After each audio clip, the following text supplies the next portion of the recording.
जय हिंद प्यारे बच्चों, कैसे हैं आप सभी। आज के इस सेशन में हम लोग देखने वाले हैं चैप्टर 1 वास्तविक संख्याएं।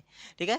इस चैप्टर से संबंधित जितने भी ऑब्जेक्टिव क्वेश्चन हो सकते हैं हम इस वीडियो के अंतर्गत कवर करने वाले हैं। तो मेरे प्यारे बच्चों, चलिए शुरुआत करते हैं। वास्तविक संख्या, देखिए वास्तविक संख्या को अंग्रेजी में कहा जाता है रियल नंबर। क्या कहेंगे इसको? इसको कहा जाता है रियल नंबर। ठीक है। अब इसको दर्शाया जाता है आर से। किससे दर्शाया जाता है? तो इससे आर से दर्शाया जाता है। तो याद रखना है, वास्तविक संख्या को क्या कहते हैं? तो वास्तविक संख्या को अंग्रेजी में रियल नंबर कहते हैं और इसको आर से दर्शाया जाता है। अब आइए शुरुआत करते हैं। सबसे पहले यहाँ पे फर्स्ट जो क्वेश्चन देखिए, फर्स्ट क्वेश्चन कह रहा है कि 5880 के कितने अभाज्य गुणनखंड है। तो इसके अभाज्य गुणनखंड ज्ञात करेंगे तो पता चल जाएगा। 5880 के जब अभाज्य गुणनखंड ज्ञात करेंगे तो इसको 2 से भाग करेंगे। 2 दूना के 4 और यहाँ पे 9 दूना के 18, 4 दूना के 8 और 0 का 0 हो जाएगा। फिर इसको 2 से भाग करेंगे तो यहाँ पे हो जाएगा 2 एकम 2, 4 दूना के 8, 7 दूना के 14 और 0।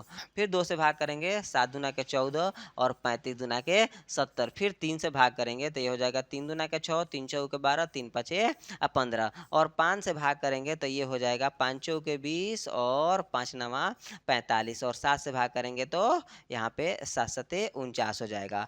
अब देखिए 5880, 5880 को हम लोग लिख सकते हैं 2 के पावर कितना? 1 2 3, तो 2 के पावर 3 हो जाएगा। गुणे में 3 होगा, गुणे में 5 होगा और 7 के पावर 1 और 2 होगा।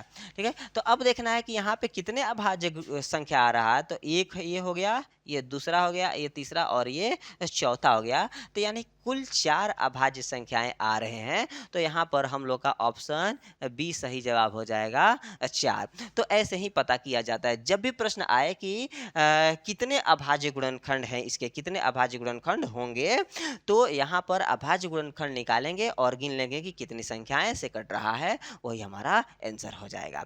तो चलो अब आते हैं नेक्स्ट क्वेश्चन की तरफ। तो नेक्स्ट क्वेश्चन है हम लोग का सेकंड नंबर। ये सेकंड नंबर क्वेश्चन देखिए, कह रहा है कि यदि भाग एल्गोरिदम ए बराबर बी क्यू प्लस आर, ए बराबर बी क्यू प्लस आर में ए बराबर 50 दिया है, बी बराबर 5 दिया हुआ है और आर बराबर 0 दिया हुआ है, तो इस क्यू का मान क्या होगा? तो आइए हम यहाँ पे ज्ञात करते हैं। ए का मान 50 दिया है तो 50 लिख लेते हैं।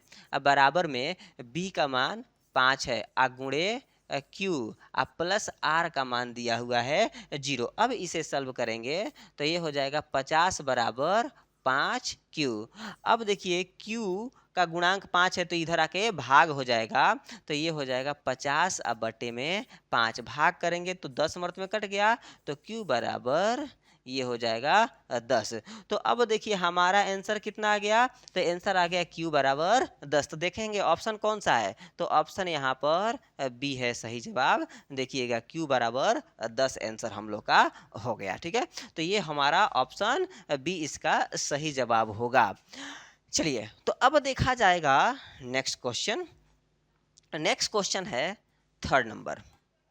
तो थर्ड नंबर क्वेश्चन कह रहा है कि निम्नलिखित में से कौन धनात्मक विषम पूर्णांक नहीं है। बताना है कि इनमें से कौन सा धनात्मक विषम पूर्णांक नहीं है।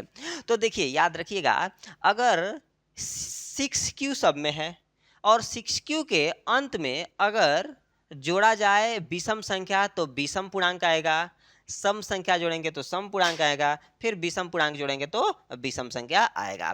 तो देखिए जिसके जिसके अंत में विषम संख्या जोड़ा है वो विषम पूर्णांक आएगा, जिसके अंत में सम संख्या जोड़ा है वो सम पूर्णांक आएगा। तो यहाँ पर ये देखिए ये सम पूर्णांक है। क्यों? क्योंकि अंत में सम संख्या जोड़ा गया है। और क्वेश्चन क्या कह रहा है कि विषम पूर्णांक नहीं है। विषम पूर्णांक नहीं है अर्थात सम पूर्णांक है।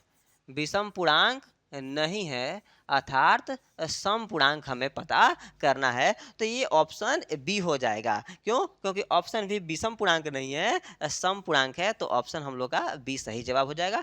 अब इसे हम इसको चेक करेंगे कि ये कैसे हो रहा है, इसको चेक करेंगे। तो देखिएगा ऑप्शन ए उठाते हैं यहाँ पे, ऑप्शन ए को पिक कर लेंगे तो ये है 6q+1। यहाँ पे सॉरी 6q+1 है ऑप्शन ए। हम यहाँ पर q बराबर ले लेते हैं 1 2 3 4 ऐसे कुछ कुछ संख्याएं ले लेते हैं। तो अब बारी बारी से हम संख्या रख के देखेंगे तो ये हो जाएगा 6 इंटू क्यू का मान 1+1 तो कितना हो जाएगा 6 एकम 6 6 1 7। फिर 6 रहेगा और क्यू का मान 2 रख लेते हैं, ठीक। तो ये हो जाएगा 6 दूना के 12, अब 12 1 13। तो दिख रहा है ना, यहाँ पर अंत में हम विषम संख्या जोड़ रहे हैं तो हमेशा यहाँ पे 7 और 13 विषम संख्या आ रहा है। और वहीं पर अगर हम ऑप्शन बी ले लेते हैं, ऑप्शन बी है 6q+2। यहाँ पे देखिएगा, यहाँ पर 6q+2 है, ठीक है। तो यहाँ पे सम संख्या जोड़ा गया है तो आइए q का मान रख के देख लेते हैं। तो 6 इंटू 1+2 तो यहाँ 6 कम 6 और 6 2 8 दिख रहा है ना। यहाँ पे 2 जुड़ा है, सम संख्या जुड़ा है तो सम संख्या आ रहा है। फिर हम q का मान 2 रख के देख लेते हैं तो यहाँ पे हो जाएगा 6 दूना के 12 और 12 2 14। अर्थात कहने का मतलब ये है कि अगर सम संख्या जोड़ा जाएगा तो सम संख्या आएगा, विषम संख्या जोड़ा जाएगा तो विषम संख्या आएगा। इसलिए हम लोग का ऑप्शन बी सही जवाब हो जाएगा। आइए नेक्स्ट क्वेश्चन को देखते हैं। नेक्स्ट क्वेश्चन आ रहा है क्वेश्चन नंबर 4। तो कह रहा है कि दो संख्याओं 48 और 60 का महत्तम समापवर्त यानी कि HCF क्या होगा। तो आइए सबसे पहले इसका HCF ज्ञात करते हैं। 48 का अभाज्य गुणनखंड ज्ञात करेंगे तो 2 से भाग करेंगे तो ये हो जाएगा 24 दूना 48, फिर 2 से भाग करेंगे 12 दूना 24, फिर 2 से भाग करेंगे 6 दूना 12, फिर 2 से भाग करेंगे तो 2 तिहाई 6 हो जाएगा। और यहाँ पे देखिए 60 का अभाज्य गुणनखंड निकालेंगे तो ये हो जाएगा 30 दूना के 60 और ये हो जाएगा 15 दूना के 30 और ये हो जाएगा 3 5 15। तो अब हम इसको लिख सकते हैं 48 बराबर 2 गुणे 2 गुणे 2 गुणे 2 गुणे और 3 और 60 बराबर लिख सकते हैं 2 गुणे 2 गुणे 3 गुणे और 5। अब देखेंगे इनमें से कॉमन कौन सी संख्या है। तो यहाँ पे कॉमन ये है, कॉमन ये है और इधर कॉमन बाबू ये देखिए ये वाला है। तो अब हम यहाँ पे लिख सकते हैं HCF बराबर कितना। तो HCF बराबर लिख सकते हैं 2 गुणे 2 गुणे 3 3 दूना के 6 और 6 दूना के 12 हो जाएगा। तो ये हम लोग का ऑप्शन बी इसका सही जवाब हो जाएगा, ठीक है ना। ऑप्शन बी हो जाएगा। HCF इन दोनों का कितना होगा तो HCF हो जाएगा इन सब का 12। ऑप्शन बी सही जवाब। चलो अब देखना है नेक्स्ट क्वेश्चन, देखते हैं क्वेश्चन नंबर 5। क्वेश्चन नंबर 5 कह रहा है कि सबसे छोटी अभाज्य संख्या है, बताना है कि इनमें से सबसे छोटी अभाज्य संख्या कौन सी है। तो सबसे छोटी अभाज्य संख्या 2 होता है, देख लीजिएगा सबसे छोटी अभाज्य संख्या 2 होता है। तो ऑप्शन सी हम लोग का सही जवाब होगा, सबसे छोटी अभाज्य संख्या 2।